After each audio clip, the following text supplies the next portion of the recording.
I never thought silence could sound this loud. The city hums beneath my penthouse window, sirens, laughter, car horns, but all I hear is the echo of my own breath as I stare at the message glowing on my phone. Hey, long time. Dinner tonight. 2 years. 2 whole years since that night. Since I sat in a crimson silk dress at the Grand Orchid, the most expensive restaurant in New York, waiting for a man who made me believe love was supposed to hurt a little. I glance at my reflection in the glass, hair perfectly blown out, diamond studs catching the light, the kind of woman who looks like she's never been humiliated. My assistant left an hour ago. The office is quiet, except for the soft buzz of my phone again. He's persistent. Of course he is. I set the phone down beside my half-empty cup of coffee, tracing the rim with my fingertip. The bitterness matches the memory. I can still feel the chill of that night, the way my hands trembled around the wine glass, the sting behind my eyes when he laughed. He used to say I was too emotional. Now he wants dinner. A faint smile tugs at my lips, not from forgiveness, but from knowing he has no idea who I became after that night. Dinner? I whisper almost to myself. Sure. Why not? Because this time, I won't be the one waiting. 2 years ago, I was 26, still learning to wear confidence like it actually fit me. That night, I spent nearly 2 hours getting ready, curling my hair into soft waves, slipping into the crimson dress I'd saved 3 paychecks to buy. It was our 2-year anniversary, and Ethan had promised something unforgettable. The restaurant sparkled like a dream, soft jazz, candlelight glinting off wine glasses, waiters moving like dancers. I arrived right on time. He didn't. At first, I smiled it off. He was probably stuck in traffic. He was always busy, important calls, late meetings. You know how work is, babe. But as the minutes turned to an hour, and then 2, I felt the heat of stares from other tables. The maitre d' kept glancing at me, pity softening his eyes.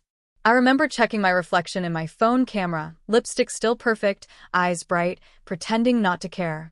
But inside, something small and fragile started to crack. When Ethan finally walked in, his shirt untucked and grin careless, I almost cried with relief. Until he laughed. Wow, you actually waited, he said, sliding into the chair like it was some kind of joke. I blinked. Of course I waited. It's our anniversary. He leaned back, smirking. You really take this stuff seriously, huh? God, you're adorable. Something in me snapped. The laughter from nearby tables seemed to blend with his. My face burned. I wanted to scream, but my voice was barely a whisper. You made me wait 2 hours, Ethan. He shrugged, took a sip from the glass of water. You could have left. The words sliced through me, simple, cruel, and true. That's when I thought of my grandmother, the woman who raised me after my mother passed. She once told me, if someone makes you feel small in love, that's not love, darling, that's control. I touched the silver bracelet she'd given me, the one engraved with her words, know your worth. And in that moment, I finally understood. I stood up, napkin trembling in my hand, and laid it gently on the table. You're right, I said quietly. I could have left. I just didn't realize I should have. The look on his face, that flash of confusion as I walked away, became the first spark of something fierce inside me. It wasn't the end of love. It was the beginning of me. The weeks after that night felt endless. My apartment was too quiet, my bed too big, my heart too raw. I kept replaying his laughter, that dismissive shrug. The moment I realized I'd been waiting for more than dinner. I'd been waiting for validation. So I stopped waiting. I poured everything I had into work. I was a junior marketing assistant at a startup back then, overworked, underpaid, invisible. But grief has a strange kind of energy. It burns hot, fast, and if you aim it right, it can change everything. My boss at the time, Claire Donovan, noticed. Claire was the kind of woman who walked into a room like she owned it. Crisp blazers, red lipstick, and an aura that said don't waste my time. She was also the first person to tell me I had potential. Use what hurts, she said one night as we closed another campaign late. Turn it into something no one can take from you. That line became my mantra. I started staying after hours, teaching myself branding, design, analytics, anything that could make me indispensable. I studied the women who led, how they spoke, how they negotiated, how they refused to shrink. Slowly, my late nights turned into results. One client became 2, then 10.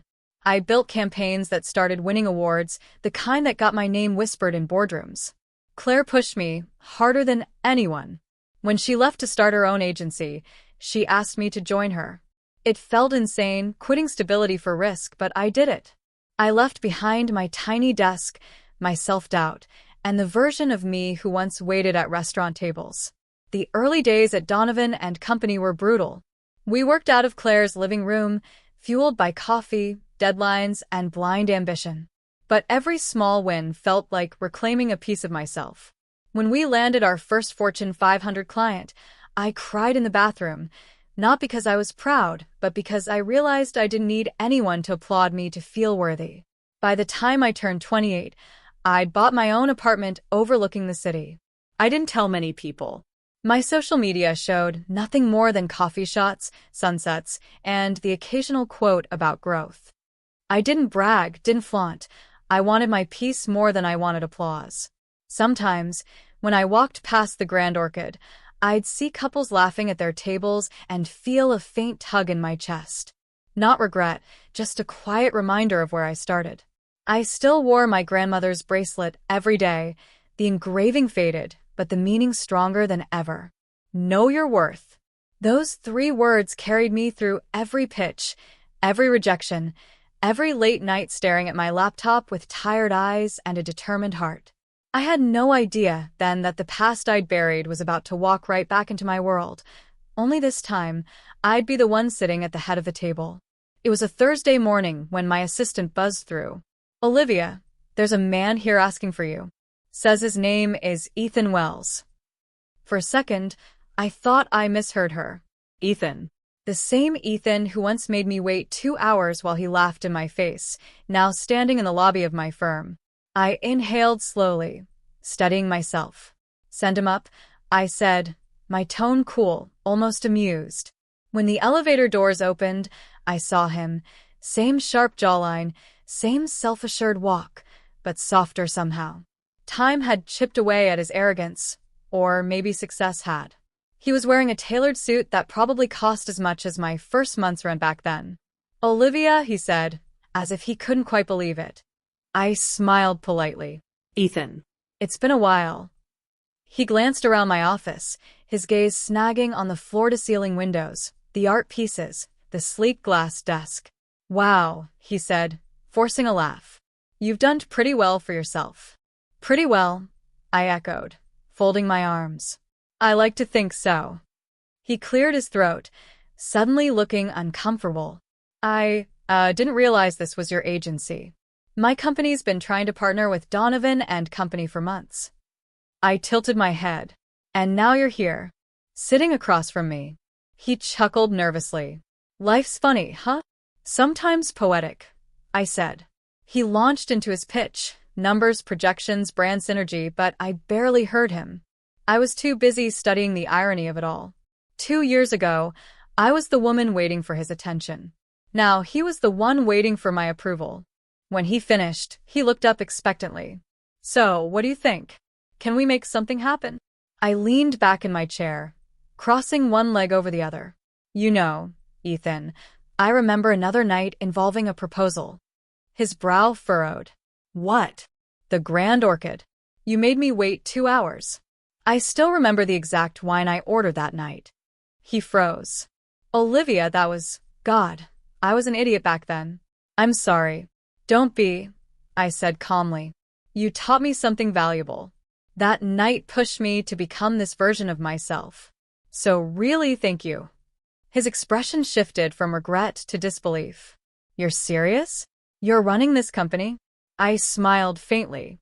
"I own it." The silence that followed was delicious, thick with realization. His mouth opened slightly, then closed again, as if searching for the right words. "I guess I underestimated you," he said finally, voice low. "You did." I agreed, meeting his eyes. "But you weren't the only one." He exhaled, leaning forward. Look, maybe we could start over? Not as partners, just as two people who've grown. There it was, the same charm, the same tone that once made me melt. But it didn't land the same way anymore. I stood, extending my hand across the desk. I appreciate the offer, Ethan. But our company doesn't partner with people who underestimate women. He blinked, caught off guard. Is that official policy? It is now. He laughed awkwardly, realizing the meeting was over. As he stood to leave, his gaze fell on the silver bracelet on my wrist, the same one from that night. Nice bracelet, he said softly. I looked at it, then back at him. It's my reminder. For what? That I don't wait for anyone who doesn't see my worth.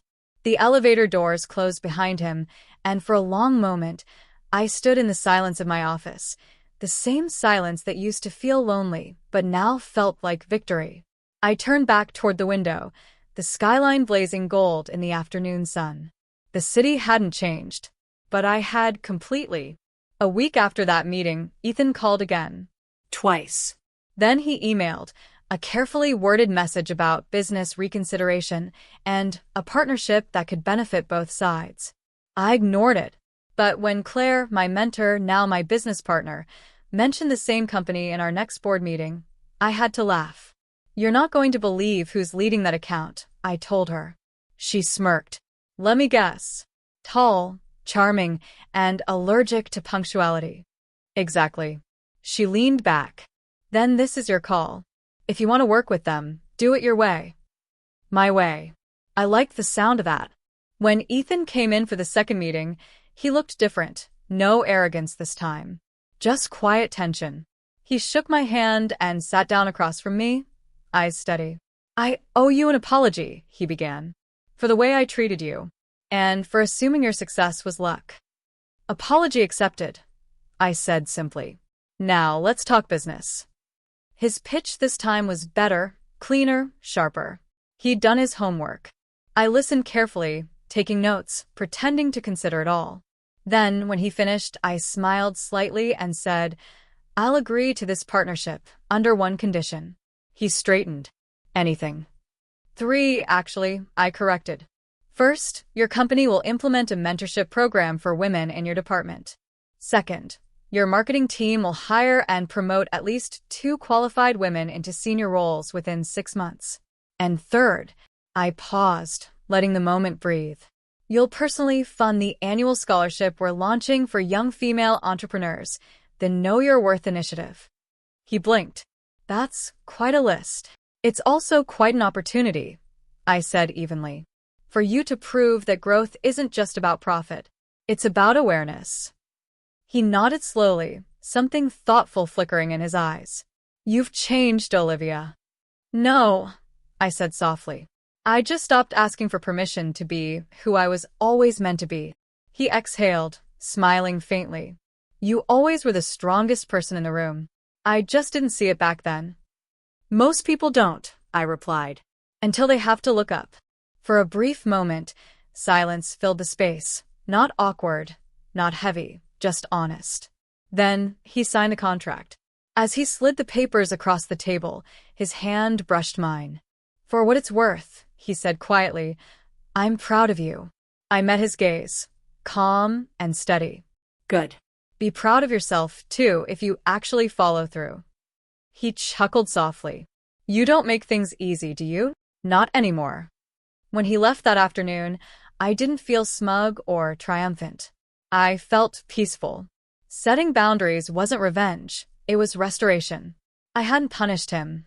I'd simply taught him what respect looks like. And as I looked down at my bracelet, my grandmother's words still etched faintly across the silver, I realized that true power wasn't about dominance. It was about choosing grace when bitterness would have been easier. 3 months later, I stood on the stage of the annual Women in Leadership Summit, the ballroom glowing beneath soft golden lights. Cameras flashed, applause filled the air, and my company's logo shimmered behind me. The Know Your Worth initiative had officially launched, and Ethan's company was one of its top sponsors. As I looked out at the crowd, hundreds of women, some just starting their journeys, others seasoned and battle-worn, I felt an ache in my chest, the good kind. The full circle kind. When it was my turn to speak, I didn't use notes. I just spoke from that quiet place inside me that used to hurt. I once waited 2 hours for someone who thought my time didn't matter. I began, my voice steady but soft. I thought that moment broke me. But what it really did was introduce me to the woman I was meant to become. There was a stillness in the room. A few women nodded, eyes glistening. I smiled faintly, continuing, "Sometimes, life teaches you through heartbreak. Sometimes it teaches you through humiliation. But either way, the lesson is the same. You define your worth. No one else." After the event, as guests mingled, Ethan approached quietly. "The program's doing well," he said. "Our mentorship spots filled in a week." I nodded. "That's good to hear." He hesitated, then smiled a little. "You know, that night at the Grand Orchid, I've never forgotten how you walked away. It still stings." I looked at him, not with anger, not even pity, just clarity. "It was supposed to," I said gently. "That's how growth feels sometimes." He laughed under his breath. "Guess I deserve that." "Maybe," I replied. "But we both became better people, didn't we?" He nodded. Yeah. We did. And that was it. No grand apology, no tears, no rekindled spark. Just closure. The kind that feels like exhaling after years of holding your breath. Later that night, back in my apartment, I stood by the window, the city glittering below. I unclasped my grandmother's bracelet, holding it in my palm. The engraving was almost worn smooth now, but I could still make out the words, "Know your worth." I smiled, whispering into the quiet, "I do." Then I slipped the bracelet back on, not as armor, but as a reminder. Because love shouldn't make you wait in pain. It should meet you where you stand, certain, whole, and unshaken. And as the city lights flickered like tiny stars across the skyline, I thought back to that night and finally understood the perfect symmetry of it all. He laughed that night, but I was the one who had the last smile. Bottom of form.